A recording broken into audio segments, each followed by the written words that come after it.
Two Bad Ants, written and illustrated by Chris Van Allsburg.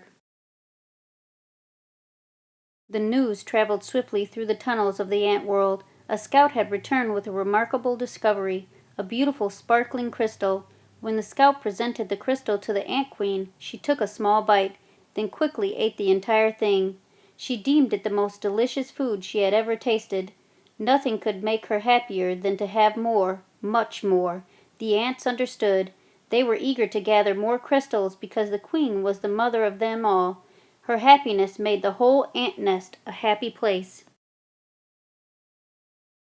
It was late in the day when they departed. Long shadows stretched over the entrance to the ant kingdom.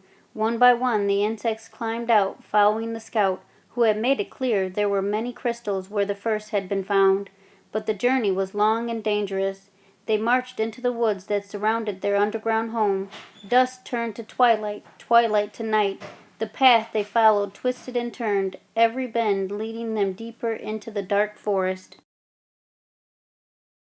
More than once the line of ants stopped and anxiously listened for the sounds of hungry spiders, but all they heard was the call of crickets echoing through the woods like distant thunder. Dew formed on the leaves above. Without warning, huge cold drops fell on the marching ants. A firefly passed overhead that, for an instant, lit up the woods with a blinding flash of blue-green light. At the edge of the forest stood a mountain. The ants looked up and could not see its peak.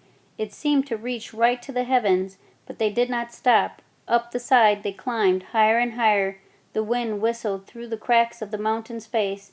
The ants could feel its force bending their delicate antennae. Their legs grew weak as they struggled upward. At last they reached a ledge and crawled through a narrow tunnel. When the ants came out of the tunnel, they found themselves in a strange world. Smells that they had known all their lives, smells of dirt and grass and rotting plants, had vanished. There was no more wind, and most puzzling of all, it seemed that the sky was gone. They crossed smooth, shiny surfaces. They followed the scout up a glassy, curved wall. They had reached their goal. From the top of the wall they looked below to a sea of crystals. One by one the ants climbed down into the sparkling treasure. Quickly they each chose a crystal. They turned to start the journey home. There was something about this unnatural place that made the ants nervous. In fact, they left in such a hurry that none of them noticed the two small ants who stayed behind.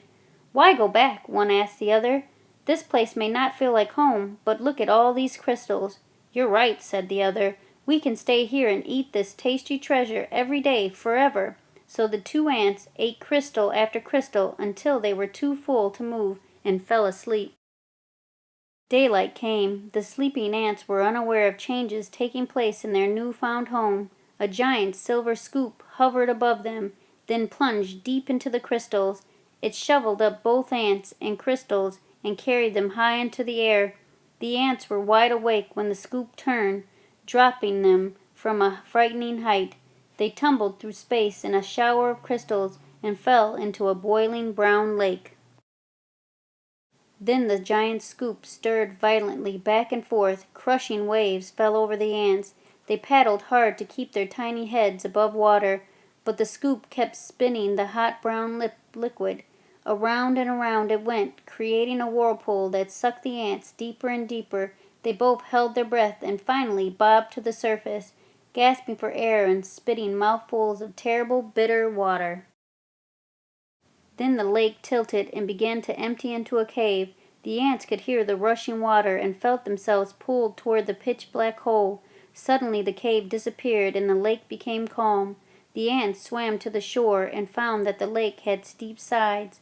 They hurried down the walls that held back the lake. The frightened insects looked for a place to hide, worried that the giant scoop might shovel them back up again.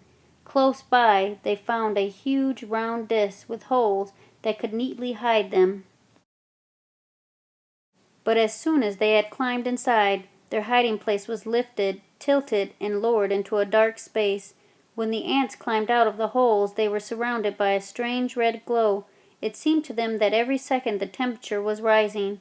It soon became so unbearably hot that they thought they would soon be cooked, but suddenly the disk they were standing on rocketed upward, and the two hot ants were flying through the air. They landed near what seemed to be a fountain, a waterfall pouring from a silver tube. Both ants had a powerful thirst and longed to dip their feverish heads into the refreshing water. They quickly climbed along the tube. As they got closer to the rushing water, the ants felt a cool spray. They tightly gripped the shiny surface of the fountain and slowly leaned their heads into the falling stream, but the force of the water was much too strong. The tiny insects were pulled off the fountain and plunged down into a wet, dark chamber. They landed on an half-eaten fruit and other soggy things. Suddenly the air was filled with loud, frightening sounds. The chamber began to spin. The ants were caught in a whirling storm and shredded food in stinging rain. Then, just as quickly as it had started, the noise and spinning stopped. Bruised and dizzy, the ants climbed out of the chamber.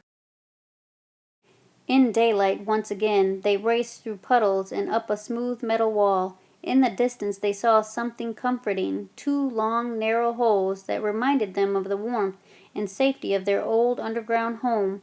They climbed up into the dark openings. But there was no safety inside these holes. A strange force passed through their wet ants. They were stunned, senseless, and blown out of the holes like bullets from a gun. When they landed, the tiny insects were too exhausted to go on. They crawled into a dark corner and fell fast asleep. Night had returned when the battered ants awoke to a familiar sound, the footsteps of their fellow insects returning for more crystals. The two ants slipped quietly to the end of the line. They climbed the glassy wall and once again stood amid the treasure, but this time they each chose a single crystal and followed their friends home. Standing at the edge of their ant hole, the two ants listened to the joyful sounds that came from below. They knew how grateful their mother queen would be when they gave her their crystals. At that moment the two ants felt happier than they had ever felt before. This was their home.